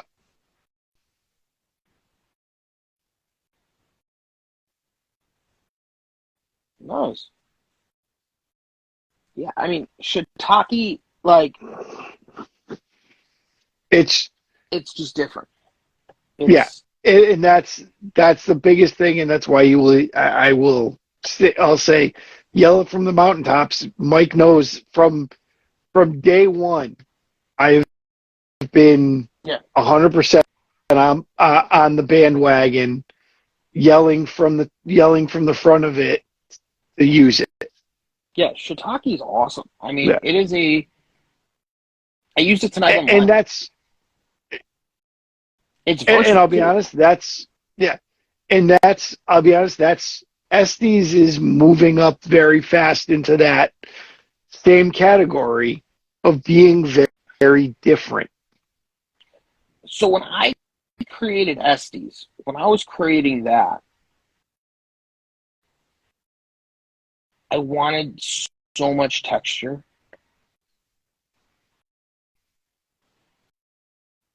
and I think I got it. I think I hit that. Yeah. Like I really do. Well, I've been I'm very doing what happy. you told me to do with it. I've been doing fucking pasta. Like, Telling you. and I was like, the first time you told me to, I'm like, what the fuck? And I tried it. I was like, holy shit. Yeah. It just changed. It Just fucking. It literally just like you can be like, I don't feel like cooking, but I want to eat something with some kind of flavor. And you can literally take pasta, throw it on pasta. You can either throw sauce or you can throw butter on it. It doesn't matter. You can be like, listen, I don't even. Yes, pasta. Devin, try it. Like I'm fucking lazy today, 100%. right? I want to make one pot. I don't want to clean. Yeah. One pot. I basically only want to boil water. Yeah. Boil water, throw pasta into it. And then Oil or butter. make it oil, butter, whatever. Throw some Estes on it. And the Estes will give you so much flavor. And they'll be the minced garlic, the minced onion gives you that that richness of the flavor, and then you get the mustard seeds that are going to start popping and adding a little bit of heat, and then the black pepper, salt, and all that. Oh, dude, 100. It just works. I didn't. I'll be honest. I was like, crazy. what the fuck? Yeah. And then I did it one night. This is what happens when I drink. Come home, hungry, and lazy.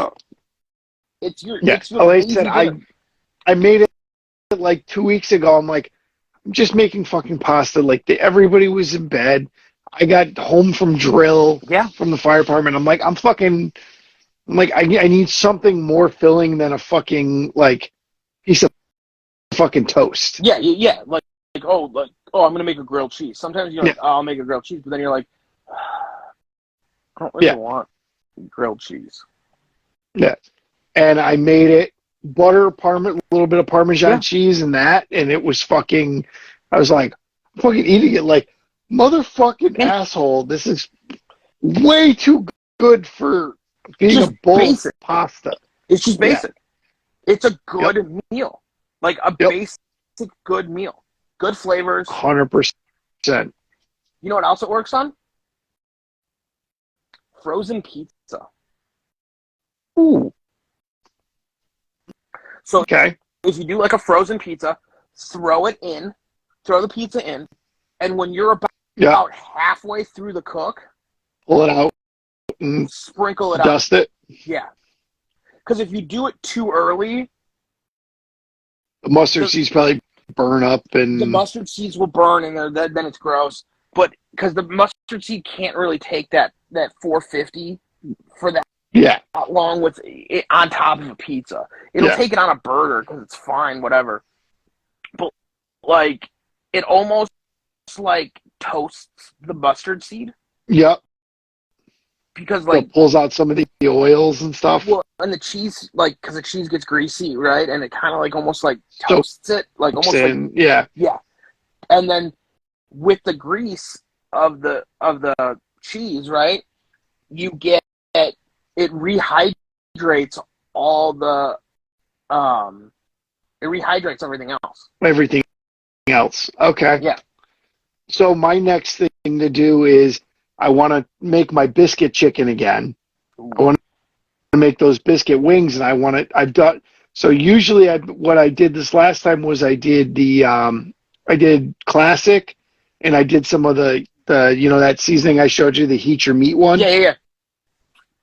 I did that, and the next I want to try it again, but I want to try using Estes in it.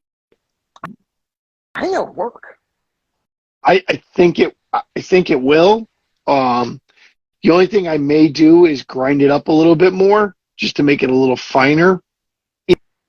In the because of the biscuit mix.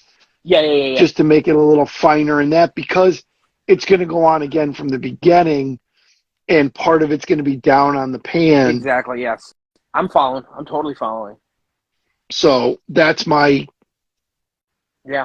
thought, because I'm really thinking if I can get these things down and cook them cook them, that may be one of the things I do for this Oh. Egg Fest. Because it's very different. Picking up what you're putting down. It's very different with that buttery, biscuity crunch to it. Yeah.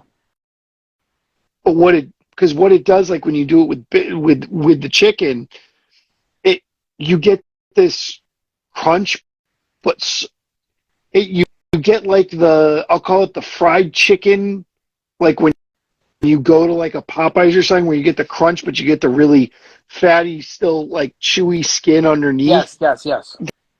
Versus like when you just do wings open on an egg and it's all crunchy. Yes. You get that fatty, that crunchy, but still chewy texture to it. I'm listening.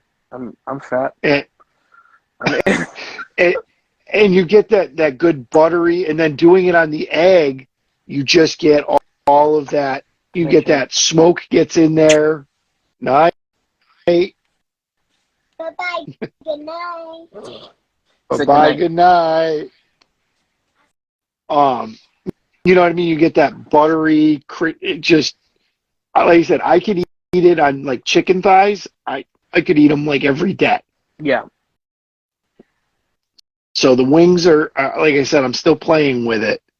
Because the other hard part is you need a pan to cook it in. Okay. So you can, because it needs to sit in the butter. Yeah. So like I have a round like cookie sheet. Yeah. But what I think I got to do is I think I got to buy a couple really shallow Foil pans? cake pans or foil pans, but I really want ones that are flat. That's going to be hard. That's the problem with the foil pans. Is that they have the little divots and the little They usually have. and, yeah. So like this is what I use now. It's actually more like a pizza pan. That is a pizza pan, I believe. But it's flat. It's flat. But I really want one that's a couple inches bigger, because like this fits nice on my top rack of the egg But expander. on the bottom, yeah, it's not. But on the bottom, there's a lot of wasted room. Sure. Now again, at the Egg Fest, I could do something else on the cooker with that wasted room and make something else at the same time. But if I can find myself, I gotta play around and try to find myself just a little. What size is that one? 12 is it 12. 12. Okay. What size do you think you would need? I mean, I would say if I could get. I mean, so somewhat depends on what size egg I get to use. Yeah. Because I mean, if you're on a large, that 12 is going to be a little bit more filling. Filling, exactly. Where on the extra large, I could go to like 16 or so. Yeah, I'm trying to think what else you could use. Could you? Because a regular sheet pan, which is normally what I use, like if I make it in the oven, the square is not going to fit. Yeah. So a round one gives me the most amount of area to fit. But like I said, I'm understanding. It's just and like I said, the foil pans, like you said, you have the little ridges, which don't work. Because I haven't tried it in the egg, but I've tried it in the oven. What does it do with I tried using a foil. It just doesn't brown good. Okay. Because it doesn't sit flat. I understand. Yeah. Okay. I get what you're saying. So I'm trying to think. Well, I will tell you, keep thinking, because we're at that time. It's time. My friend. I will see you next week. Don't know. I think I'm still gonna be in Arizona, to be honest. Same bat time, same bat channel. Pretty much. Yeah, I will still be in Arizona because I gotta do the segment Sunday morning. So once I get that too, I'll put it I'll show it to everyone. We're gonna do our pulled pork mac and cheese. Should be a lot of fun. Awesome. I almost thought about doing pork belly burn ends, but I don't think that's an easy recipe to give people. No, especially not trying to do something for Super Bowl. I'll call it. And I also don't know where. So I agree. Belly from here. So yeah. And I can find a shoulder somewhere. Fucking yeah. Guys, follow the show. If you give us topics or if you want to see me cook anything on the road, let me know. He does have a Mini Max and a Blackstone with him. True. I can't wait to do smash burgers. And breakfast. Yes. So, guys, thank you guys for watching. He is Man Meat Barbecue and Fire and Smoke Barbecue. I am Wiley Barbecue. Guys, we will see you next week. Peace. Later, bud.